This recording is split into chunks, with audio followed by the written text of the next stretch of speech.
Hello বন্ধুরা, প্রীতম গোস্বামী রান্নার কিচেনে সুস্বাগতম। আজকে আমি গাজরের পায়েস করব।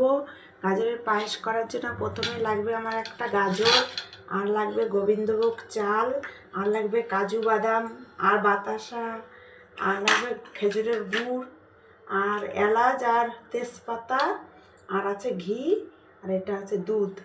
এখানে আছে 1/2 লিটার প্যাকেট দুধ। আমি এখন এটাকে করে নেব, ঘষে নেব। আমার গাজরটা ঘষা হয়ে গেছে। এখন আমি গাজরটাকে পায়েসের জন্য রেডি করব। এখন আমি কড়াইতে ঘি দিয়ে দিলাম, 1 চামচ ঘি। ঘিটা দেওয়া হয়ে গেল। এখন আমি গাজরগুলি দিয়ে দিলাম ঘিয়ের মধ্যে।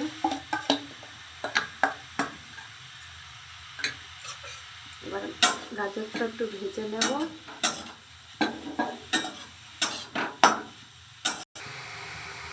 আমার এটা ভাজা হয়ে এসছে। এখন আমি এটার মধ্যে গ্যাসটা লো মিডিয়ামে দিয়ে আমি এখন দুধটাকে দিয়ে দেব। আমি এখানে 1/2 লিটার দুধটাকে গাজরটার মধ্যে দিয়ে দেব। দিতে হবে আর আস্তে আস্তে নাড়তে হবে। এই গাজরের পায়েস আপনারা বাড়িতে কিন্তু অবশ্যই করে খাবেন।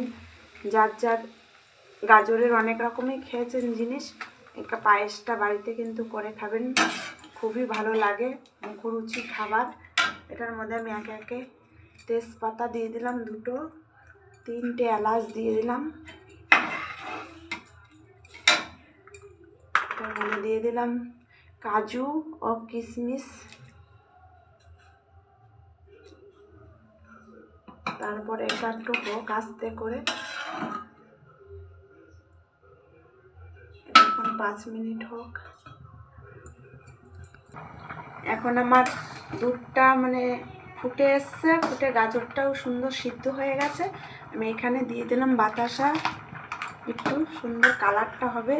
আর এখানে আছে সুন্দর খেজুরের গুড় পাটালি, এটা দিয়ে। আর এখানে আছে সুন্দর গোবিন্দভোগ চাল পেস্ট করা আছে। এই গোবিন্দভোগ চালের পেস্টটা এটার মধ্যে নামানোর আগ দিয়ে দিলাম। কিছুক্ষণ ফুটবে, তারপরে আমি নামিয়ে দেব। এই পায়েসটা আপনারা কিন্তু বাড়িতে অবশ্যই করে খাবেন, খুবই মুখরুচি খাবার। এই শীতকালে গাজরের পায়েস খুবই সুন্দর লাগে। এখন আমার পায়েসটা খুব সুন্দর করে হয়ে গেছে। এখন আমি পায়েসটাকে গ্যাসটা অন করে পায়েসটা আপনাদের দেখাচ্ছি কিরকম হয়েছে খেতে। দেখুন কত সুন্দর ঘন হয়ে গেছে, খুব সুন্দর লাগবে পায়েসটা খেতে। আপনারা কিন্তু বাড়িতে অবশ্যই করে খাবেন। দেখুন পায়েসটা খুবই সুন্দর, এমনি কালারটাও খুব সুন্দর হয়েছে। পায়েসটা খেতেও খুব সুন্দর হবে। আপনারা কিন্তু অবশ্যই বাড়িতে করে খাবেন। প্রীতম গোস্বামীর ইউটিউব চ্যানেলে আপনারা লাইক ও সাবস্ক্রাইব করবেন, আর বেশি বেশি করে শেয়ার করবেন, আর বন্ধুদের সামনে বলবেন এই রান্নার কিচেনে আপনাদের কেমন লাগলো। ধন্যবাদ।